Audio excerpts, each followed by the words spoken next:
বীরভূমের প্রতিবেশী জেলা মুর্শিদাবাদের খড়গ্রাম থানার অন্তর্গত মুনসবপুর গ্রামের 24 বছর বয়সী এই যুবক রাগ করে বাড়ি থেকে সাইকেল নিয়ে পালিয়েছিলেন।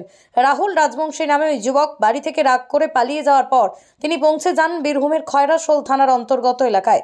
সেখানে সাইকেল নিয়ে তাকে এদিক ওদিক ঘোরাঘুরি করতে দেখে সন্দেহ হয় কর্তব্যরত এক সিভিক ভলেন্টিয়ারের।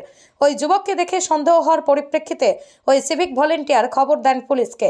পুলিশ খবর পেয়ে ওই যুবককে পাঁচরা মোড় থেকে উদ্ধার করে থানায় নিয়ে আসেন এবং তার থেকে সবকিছু জেনে পরিবারের সঙ্গে যোগাযোগ করা হয়।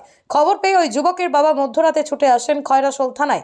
ঘর থেকে রাগ করে পালিয়ে যাওয়া ছেলেকে ফিরে পেতে স্বাভাবিকভাবেই আনন্দে আত্মহারা হয়ে ওঠেন তিনি। এরই সঙ্গে খয়রাশোল থানার পুলিশকে ধন্যবাদ জানিয়েছেন এইভাবে তাদের ছেলেকে ফিরিয়ে দেওয়ার জন্য। আমার ছেলে সকাল 8টার সময় পালিয়ে আসে, এই রাগ করি এই খয়রাশোল থানার আপনার ফোসরা আমাকে খবর দেয়। আমি বাড়ি থেকে এসে ছেলে পেয়েছি এবং নিয়ে যাচ্ছি। এটা আপনাকে খুব ধন্যবাদ, আপনাকে নমস্কার। খয়রাশোল থানা আমাকে ধন্যবাদ জানাচ্ছি স্যার।